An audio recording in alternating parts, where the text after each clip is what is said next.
Good morning to all of you. Welcome back to Mishra education. आप सभी बच्चे आज हाइट एंड डिस्टेंस चैप्टर के इंट्रोडक्शन क्लास में हैं और इस इंट्रोडक्शन क्लास में आप हाइट एंड डिस्टेंस सीखेंगे बिल्कुल ही इजी तरीके से बनाने के लिए। तो देखते हैं इसमें क्या हम लोगों को जानना है। इसमें दो प्रकार के कोण आपके सामने क्वेश्चन में आएंगे। कौन कौन सा? उन्नयन कोण और अवनमन कोण। किताब में जो आपके एक्सरसाइज के अंदर जो क्वेश्चन रहेगा उसमें आपको उन्नयन कोण और अवनमन कोण की चर्चा होगी। घबराने की बिल्कुल जरूरत नहीं है, ये कुछ भी नहीं है, इजी है। आपको उन्नयन कोण के बारे में भी यदि पूछे तो वो नीचे बनेगा और अवनमन कोण के बारे में पूछे तो वो ऊपर बनेगा। लेकिन बच्चे मैं बताता हूं ये कैसे। यहाँ पर मैंने आपके लिए दो फिगर बनाकर रखा है। अब उन्नयन कोण में सिर्फ होता कुछ नहीं है कि ये हमारा आंख है। आंख के सामने जो रेखाएं चलती है, आंख के सामने एक रेखा पृथ्वी के पैरेलल जब हम मानते हैं तो इसको बोलते हैं क्षैतिज स्तर। ओके, आंख के सामने से जो रेखा गुजरेगी एकदम पृथ्वी के पैरेलल, तो इस रेखा को हम लोग क्या कहते हैं? क्षैतिज स्तर। और हमारी पलकें क्या होती है? जब पलकें अभी सामने है और धीरे धीरे ये पलक हमारा उठ रहा है, तो ये पलक उठने के बाद हम ऊपर रखे ऑब्जेक्ट को क्या कर रहे हैं? देख रहे हैं। तो ये जो सामने रेखा चल रही है और ये ऊपर की ओर जो रेखा चलेगी, ऊपर की ओर, इसको कहते हैं दृष्टि रेखा। और ये आंख के सामने जो रेखा चल रही है इसको कहते हैं क्षैतिज रेखा। इन दोनों के बीच में एंगल बन रहा है, इसी एंगल का नाम है बस उन्नयन कोण। ओके, तो इस फिगर के जरिए हम समझते हैं ये आंख हमारा है, आंख से सीधी एक रेखा चल रही है। रेखा आंख की पलकें जितना उठता है, मान लीजिए अभी सामने एकदम देख रहा है, स्ट्रेट देख रहा है, धीरे धीरे पलक आंख की पलकें उठी और यहां तक आया, फिर उठा यहां तक आया और फिर उठा यहां तक आया। अब मान लेते हैं यहां पर एक फ्लैग लगा हुआ है, इस फ्लैग को क्या कर रहा है? हमारी आंख ये देख रही है। तो हमारी आंख जो फ्लैग को ऊपर देख रही है, आंख से इस फ्लैग के बीच जो यहाँ पर एक रेखा कल्पना की गई है, इस रेखा को क्या कहते हैं? दृष्टि रेखा। और यहाँ क्षैतिज स्तर, इन दोनों के बीच जो एंगल बन रहा है, इसी एंगल का नाम है उन्नयन कोण। और मेरे बच्चों, उन्नयन कोण कितना ही इजी है। ओके, क्षैतिज स्तर और दृष्टि रेखा के बीच जो कोण बन रहा है, उन्नयन कोण। इसमें क्या होती है? आंखें नीचे होती है, इसमें आंखें कहाँ होती है? नीचे। और ऑब्जेक्ट कहाँ होता है? ऊपर। आंखें नीचे, ऑब्जेक्ट ऊपर। नीचे से कहाँ जा रहे हैं? ऊपर की ओर। नीचे से ऊपर, तो ऊपर की ओर अगर देख रहे हैं तो उन्नयन कोण। और कोण कहाँ बनेगा? नीचे। नीचे से ऊपर कौन सा? उन्नयन कोण। तो मैंने आपके लिए यहाँ पर ड्रॉ करके रखा है। कोण हमेशा दृष्टि रेखा और क्षैतिज स्तर के बीच बनेगा। इसमें दो स्थितियां होगी। पहली स्थिति, आंखें नीचे से ऊपर स्थित वस्तु को देखेगी और जब देखेगी तो इस स्थिति में आप क्या लिखेंगे? देखेगी, तो उन्नयन कोण बनेगा। उन्नयन कोण बनेगा। दूसरी स्थिति क्या होती है मेरे बच्चों? दूसरी स्थिति हो सकती है कि आंखें नीचे से ऊपर ना देखकर हम मान लीजिए कि छत पर चले गए हैं और छत पर से नीचे की ओर देख रहे हैं। तो यहाँ पर एक व्यक्ति खड़ा है, मान लीजिए यहाँ एक व्यक्ति खड़ा है, उसकी यहाँ आंखें हैं और आंखों से वो क्या कर रहा है? नीचे किसी ऑब्जेक्ट को देख रहा है। ओके, तो ये आंखों और ऑब्जेक्ट, आंख और ऑब्जेक्ट के बीच जो लाइन ड्रॉ हो रहा है, उस लाइन का क्या नाम था? दृष्टि रेखा। आंख और ऑब्जेक्ट के बीच के लाइन को दृष्टि रेखा। इसमें भी सेम वही है, आंख और ऑब्जेक्ट के बीच का जो लाइन होगा वो क्या होगा? दृष्टि रेखा।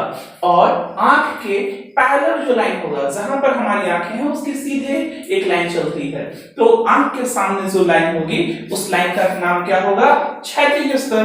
तो क्षैतिज स्तर और दृष्टि रेखा के बीच जो एंगल बनेगा, जो कोण बनेगा, वो कोण का नाम क्या है? अवनमन कोण। इस कोण का नाम क्या है? अवनमन कोण। इसमें आंखें क्या करती है? ऊपर से नीचे की ओर देखती है, बस। और बनाते समय जब क्वेश्चन आपको बनाने के लिए आएगा तो थोड़ा सा यहाँ पर क्या करते हैं? फिर ये रेखा, यहाँ जो कोण बनता है सेम टू सेम ये कोण यहाँ भी बनता है। ये कोण अगर यहाँ पर 60 डिग्री का है तो यहाँ पर भी 60 डिग्री लगेगा। अब पूछेंगे आप कि क्यों ऐसा होगा। इसके पीछे लॉजिक ये है कि ये चलने वाली लाइन और ये चलने वाली लाइन दोनों लाइन पैरेलल है। ओके, और ये दोनों पैरेलल लाइन को क्या कर रहा है, एक प्रतिच्छेदी रेखा काट रही है। तो जब किसी पैरेलल लाइन को एक त्रिच्छेदी रेखा, प्रतिच्छेदी रेखा या छेदक रेखा काटती है तो इसके एकांतर खंड के कोण, यहाँ वाले कोण और यहाँ वाले कोण, इसको कहते हैं अल्टरनेट एंगल, एकांतर कोण। तो इसके एकांतर कोण आपस में क्या होते हैं, बराबर होते हैं। यदि यहाँ पर 60 होगा तो यहाँ पर भी 60 होगा, यहाँ अगर 30 डिग्री होगा तो यहाँ भी 30 डिग्री होगा, यहाँ अगर 45 डिग्री होगा तो यहाँ भी 45 डिग्री होगा, अगर यहाँ पर थीटा होगा तो यहाँ पर भी मेरे बच्चों थीटा होगा। क्वेश्चन जब बनाते हैं तो यहाँ के एंगल को यहाँ पर लिखकर बनाया जाता है। ओके, उम्मीद करता हूँ कि आप उन्नयन कोण और अवनमन कोण पर अपनी पकड़ बना पा रहे होंगे। यहाँ पर आंखें क्या कर रही है, मैं एक बार अपनी आंखों से आपको दिखाता हूँ। ये हमारी आंख है। अब मैं क्या कर रहा हूँ, नीचे वाले ऑब्जेक्ट को, मेरे आंख के सामने ये रेखा है, ये जो चल रही है आंख के सामने वाली रेखा, और मैं क्या कर रहा हूँ, अब पलकों को धीरे धीरे धीरे धीरे नीचे के ऑब्जेक्ट पर डाल रहा हूँ। यहाँ से पलकों से क्या किया, मैंने नीचे के ऑब्जेक्ट पर डाला। तो डालने से क्या हुआ, यहाँ एक कोण बना, क्षैतिज स्तर और किसके बीच, दृष्टि रेखा के बीच। इस कोण का ही नाम क्या है, अवनमन कोण। ओके, तो अवनमन कोण, और यही अवनमन कोण फिर कहाँ लिखा जाता है, क्वेश्चन बनाते समय नीचे की ओर लिखा जाता है। ओके, तो यदि आंखें क्या करें, ऊपर से नीचे की ओर देखें तो अवनमन कोण, और नीचे से ऊपर की ओर देखें तो उन्नयन कोण। क्योंकि ऊपर देख रहा है तो उन्नयन, एक कॉन्सेप्ट आपके सामने क्या है, यदि ऊपर देख रहा है, कहां देख रहा है, उसे ऊपर, उसे क्या हो गया, ऊपर, और उसे उन्नयन। ओके बच्चों, उसे ऊपर और उसे उन्नयन। अगर ऊपर की ओर आंखें देखें तो उन्नयन कोण, और रेस्ट जो बच गया वो कौन सा, अवनमन कोण। उम्मीद करता हूं कि आपके पकड़ बन रही होगी इस पर। दूसरी स्थिति को मैंने यहाँ पर लिख दिया है, आंखें ऊपर से नीचे की, नीचे स्थित वस्तु को देखेगी तो अवनमन कोण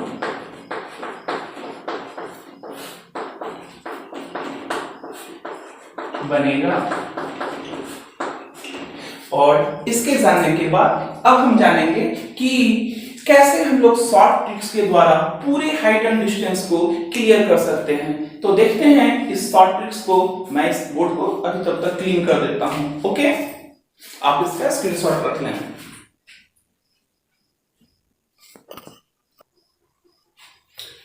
पूरी त्रिकोणमिति में हाइट एंड डिस्टेंस जो हमारा चैप्टर है बच्चों, इसमें आपके समकोण त्रिभुज पर ही काम होगा। 9 एक्सरसाइज में टोटल जो हमारा वर्क होगा वो किस पर होगा, समकोण त्रिभुज पर ही होगा। और समकोण त्रिभुज में भी दो प्रकार से ही आपके ड्रॉ किए जाएंगे। इसी के अंतर्गत मान लीजिए यहाँ खींचा जाए, लेकिन टोटल काम समकोण त्रिभुज पर ही होगा।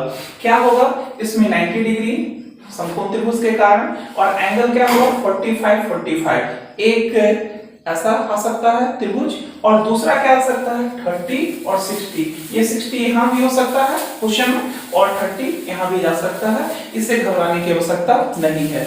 मैं अभी बताऊंगा एक शॉर्ट ट्रिक्स जिसके जरिए आप क्या करेंगे, एग्जामिनेशन में आंसर क्वेश्चन का आपको पहले मालूम चल जाएगा कि हाँ इस क्वेश्चन का आंसर कितना होगा। और यदि बच्चे परीक्षा में किसी प्रश्न का आंसर आपको मालूम है तो कितना इजी होगा उस प्रॉब्लम को सॉल्व करना कि बाद में आंसर मिल रहा है या नहीं मिल रहा है। तो मैं शॉर्ट ट्रिक्स के जरिए आपको बता दूंगा एक लाइन में कि इस पूरे प्रश्न का आंसर क्या होना चाहिए। और बाकी बात, क्योंकि बोर्ड एग्जामिनेशन में इस एक्सरसाइज से 6 मार्क्स का क्वेश्चन आता है तो आपको उसको लॉन्ग प्रोसेस में ही बनाना है। उस लॉन्ग प्रोसेस की भी हम फिर बात करेंगे जब मैं एक्सरसाइज को स्टार्ट करूंगा।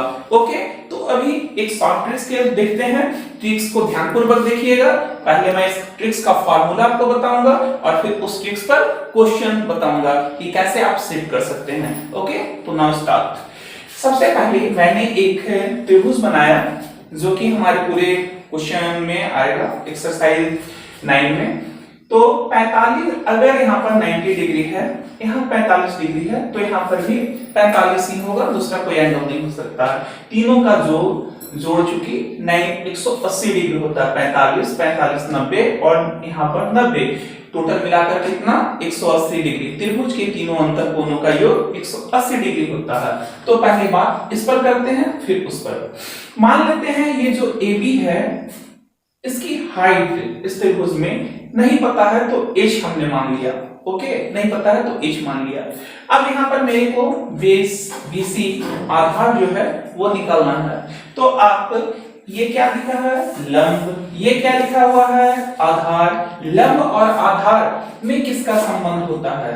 आप पूछ रहे हो क्या पूछा जा रहा है, तो मैं यहाँ पर लिख देता हूँ, लंब और आधार में किसका संबंध है? ये अनुपात लंब और आधार किसका अनुपात है? तो tan थीटा का, क्योंकि tan थीटा बराबर ये क्या होता है, लंब बटा आधार। ओके, tan को हमने क्या लिखा, tan, और थीटा की जगह बच्चों कितना है, 45 डिग्री, तो थीटा की जगह हमने 45 बैठा लिया। अब लंब के जगह क्या है, लंब के जगह AB, तो लंब के जगह हमने लिखा AB, आधार के जगह क्या है, BC, तो आधार के जगह हमने लिख दिया BC। अब वैल्यू आप यहां से देंगे, tan 45 का मान आप याद किए हैं कितना, 1। मैंने पिछले वीडियो में आपको ट्रिक्स बताया था याद करने का, आप वहां से ध्यान दीजिए और फिर यहां मान लिखिए tan 45 का मान 1। इसके बाद AB का वैल्यू कितना है, h, जो कि आपने मान रखा है क्वेश्चन को सॉल्व करने के लिए। और BC को मैंने क्या लिखा, BC में 1 से गुना किए तो क्या हो गया, BC इज इक्वल टू कितना, इक्वल टू h। तो BC के जगह आप क्या भर दें, h, यानी जितना AB होगा उतना ही BC होगा। दूसरे रूप में आप ऐसे भी इसको लिख सकते थे कि चूंकि बराबर कोणों की सम्मुख भुजाएं बराबर होती है, तो चूंकि ये दोनों कोण बराबर हैं, तो इसके सामने की भुजा ये भी h होगा, चूंकि ये h है, चूंकि इसकी हाइट h, इसकी भी हाइट h, ये दोनों भुजाएं आपस में क्या होती, बराबर। इस कॉन्सेप्ट पर भी बना सकते थे, लेकिन चूंकि ट्राइगोनोमेट्री का ये चैप्टर है तो मैंने आपको फाइंड आउट करने के लिए बताया कि इस तरह से भी आप BC का वैल्यू यहाँ पर दिखा सकते हैं। ओके, तो AB का वैल्यू प्राप्त हो गया और BC का वैल्यू प्राप्त हो गया, लेकिन यहाँ पर मेरे को नहीं मालूम है, इसको भी आप निकाल सकते हैं। देखिए कैसे, अब आप इसके साथ इसका संबंध लगाकर पता कर सकते हैं, या इसके साथ इसका संबंध लगा के भी पता कर सकते हैं, जैसे आपको इजी लगे। मैं अभी इसके साथ इसका संबंध लगा के पता कर रहा हूं। तो ये क्या है, लंब, ये क्या है, कर्ण। तो चलिए बच्चों, लंब और बटा क्या, कर्ण। लंब बटा कर्ण कौन सा थीटा होता है, आप जानते हैं, साइन थीटा। साइन थीटा बराबर लंब बटे कर्ण, तो साइन थीटा की जगह हमने लिख दिया लंब बटे कर्ण। चलिए ओके, साइन को हमने लिखा साइन, और थीटा की जगह कितना है, इसके सामने 45, तो थीटा की जगह हमने लिखा 45। लंब का मान इस कोण के लिए लंब यही है, तो लंब की जगह पर AB, और कर्ण कौन सा है, AC, तो कर्ण की जगह हमने डाल दिया AC। साइन 45 का मान क्या मालूम है आपको, बिल्कुल, साइन 45 और cos 45 1/√2 बराबर कितना, AB, और AB को AB ना लिखकर AB का वैल्यू कितना है, h, तो आप यहाँ पर AB ना लिखकर क्या लिखें, h, और यहाँ क्या लिखेंगे, AC नीचे। AC को 1 से गुना किया तो क्या हुआ, AC, और 1 से इसको गुना कर दीजिए, h से गुना कर दिए तो क्या हो जाएगा, h√2। तो यहाँ पर कितना हो गया, h√2, किसका मान हो गया, AC का मान। आप सोच रहे होंगे ये सबसे क्या होने वाला है, बच्चों एक ट्रिक्स आप इसके जरिए निकालेंगे। डायरेक्ट मैं यहाँ पर मान आपको देख सकता था, इसके अनुपात को निकाल सकता था, लेकिन इससे आप बेसिक सीखेंगे नहीं कि इतना ही क्यों होता है, बेसिक मैं बता रहा हूँ यहाँ पर। अब इन दोनों तीनों में हम एक रेशियो खोजने की कोशिश करेंगे। देखिए, अगर इतना अनुपात इतना निकालें, इतना अनुपात इतना माने क्या, AB का और BC के बीच में अनुपात, तो क्या हो जाएगा, AB बटा BC करने पर H बटा H, ठीक है। अब यहाँ पर कोण कितना है, 45 डिग्री, किसके लिए, AB के लिए, और उसके बाद BC के लिए भी कितना, 45। तो आप लिख सकते हैं 45 डिग्री पर और किसका अनुपात, फिर 45 डिग्री पर और फिर किस पर, 90 डिग्री पर, रेशियो कितना होगा। तो देखिए इन दोनों का अगर अनुपात निकालते हैं AB बटा BC तो क्या हो जाएगा, H बटा H। तो कितने बार में कटेगा, एक और एक, ठीक है। तो इसके सामने 45, यहाँ पर भी रेशियो 1 और यहाँ पर भी कितना हो जाएगा, इस 45 के सामने भी क्या हो जाएगा, 1। अब 90 के सामने बच्चों, तो 90 के सामने कितना है, h√2। अगर इसके साथ इसका रेशियो पता करते आप तो h√2 और नीचे कितना है, h से h कट जाता, क्या बचता, √2। तो 90 के सामने रेशियो निकालने पर, अनुपात निकालने पर क्या होता, √2, यानी 45 पर 1, 45 पर 1 और 90 पर √2। ओके, इस फार्मूला को आपको क्या रखना है, याद रखना है। अब सारे क्वेश्चन इस पर आप सॉल्व कर पाएंगे। ओके, देखेंगे आगे थोड़ी देर में कैसे। पहले बात कर लें सेकंड जो त्रिभुज है उस पर, उससे भी एक फार्मूला निकलकर वही आएगा, उसी तरह से आएगा, सेम टू सेम नहीं, कुछ उसके वैल्यूज बदलेंगे, देखते हैं कैसे। ओके, अब इस त्रिभुज का नाम हमने बच्चों रख दिया है PQR। PQR में क्या, और 30 डिग्री यहां से लेकर चलते हैं, क्योंकि अगर थीटा यहां मानूंगा तो इसके सामने की भुजा क्या पड़ जाएगी, लंब पड़ जाएगी, थोड़ी सी इजी आपके लिए पड़ेगी। मान लेते हैं इसके हाइट हमें फिर नहीं पता है, तो इसका हाइट को हम कह दिए h। ओके, और इसको आपको फाइंड आउट करना है, ये क्या है, 30 डिग्री के लिए क्या है, लंब है, और ये क्या है, आधार है। फिर उसी तरह इस त्रिभुज के लिए, इस त्रिभुज में PQR में, ट्रायंगल PQR में क्या, तो ये भुजा लंब और बटे क्या, नीचे वाला आधार, लंब बटे आधार। कौन सा थीटा होता है, tan थीटा। और tan कितने के लिए, तो मैंने बताया इसके सामने की भुजा चूंकि लंब हम लोग बोल रहे हैं तो 30 डिग्री पर आप रखें, tan 30 डिग्री। उसके बाद लंब, लंब का मान कितना, लंब का मान बच्चों PQ, और आधार का मान, आधार का मान हो जाएगा QR। ओके, अब tan 30 का मान 1/√3, आपको याद होगा tan 30 का मान, और PQ का मान कितना है, h, तो PQ के जगह बैठा दें h, और आधार QR नहीं पता है तो QR ही हमने छोड़ दिया, QR into 1 तो क्या हो जाएगा QR, और h से √3 का गुना होगा तो h√3।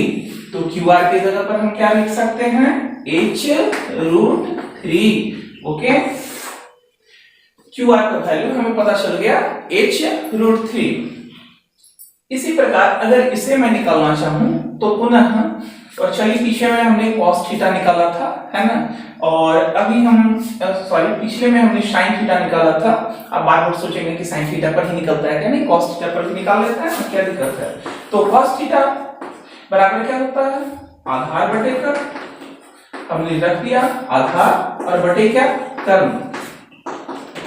cos किसने के लिए, 30 के लिए, लिख दिया cos 30। ओके, आधार, आधार क्या है, 30 के लिए ये हो गया लंब, तो आधार हो गया QR, और बटा कर्ण, कर्ण बदलता नहीं है, इस 90 के सामने वाली भुजा ही कर्ण होती है, तो कर्ण की जगह PR।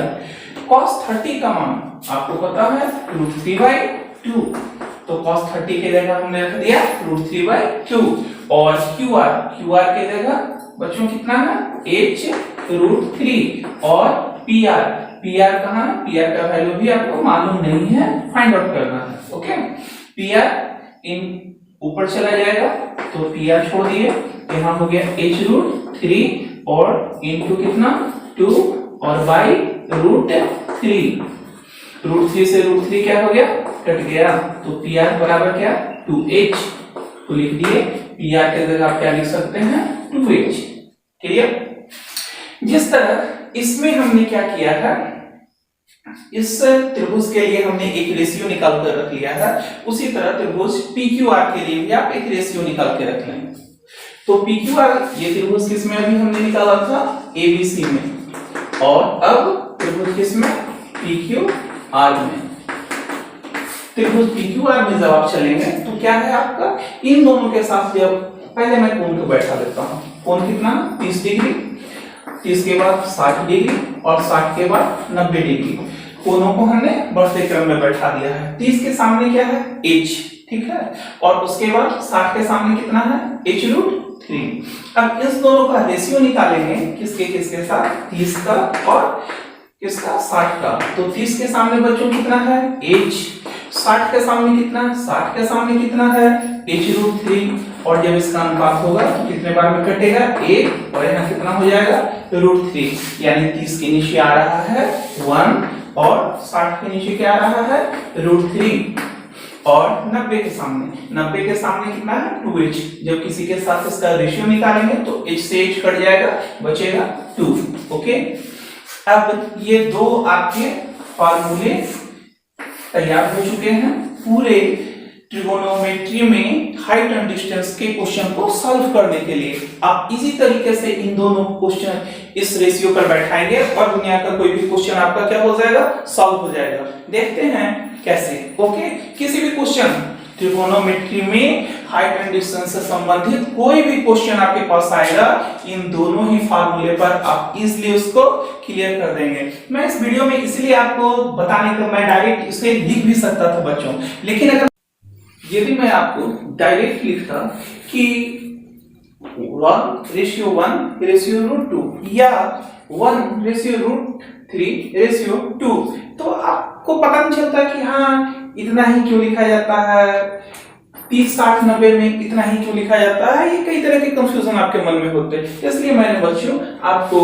बना कर दिया कि कैसे इन दोनों रेशियो पर ही ये इस हाइट एंड डिस्टेंस को क्लियर किया जाएगा। नेक्स्ट वीडियो पार्ट में मैं क्या करूंगा, आपको क्वेश्चन बनाने के लिए बताऊंगा कि कैसे इस ट्रिक्स का यूज करके आप किसी क्वेश्चन को सॉल्व कर सकते हैं। जैसे कि अगर क्वेश्चन पहला इसमें आपके सामने आता क्या कि एक आपके बुक में पहला जो क्वेश्चन है उसमें लिखा हुआ है कि यह एक डोरी है, ओके, और इस डोरी पर क्या करना है कि इस डोरी के ऊपर में एक सर्कस का कलाकार इस पर चढ़ता है, और तो जमीन से डोरी ये जो बंधी हुई है कितनी ऊंचाई पर बंधी हुई है, यदि डोरी 30 डिग्री का उन्नयन कोण भूमि के साथ बना रहा है। ये क्वेश्चन आपको सॉल्व करना है। तो ट्रिक्स पर क्वेश्चन डायरेक्ट बैठेगा और आंसर आपको फाइंड आउट हो जाएगा, लेकिन बताऊंगा मैं नेक्स्ट वीडियो में कैसे। तो मिलते हैं अगले वीडियो के साथ इस ट्रिक्स का, जिसमें आपको याद करना है क्या, घर से आप याद करके क्या आएंगे कि 45-45-90 के लिए रेशियो ये है और 30 और 60 और 90 के लिए रेशियो ये है। बस दो बातों को याद करके आप आएंगे और आपके क्वेश्चन के आंसर आपके मुंह पर, आपकी जुबान पर होगी। तो मिलते हैं नेक्स्ट वीडियो में बच्चों, तब तक के लिए आप घर पर रहें, सुरक्षित रहें और सोशल डिस्टेंसिंग का पालन करते रहें। Thank you very much for watching this video. Okay.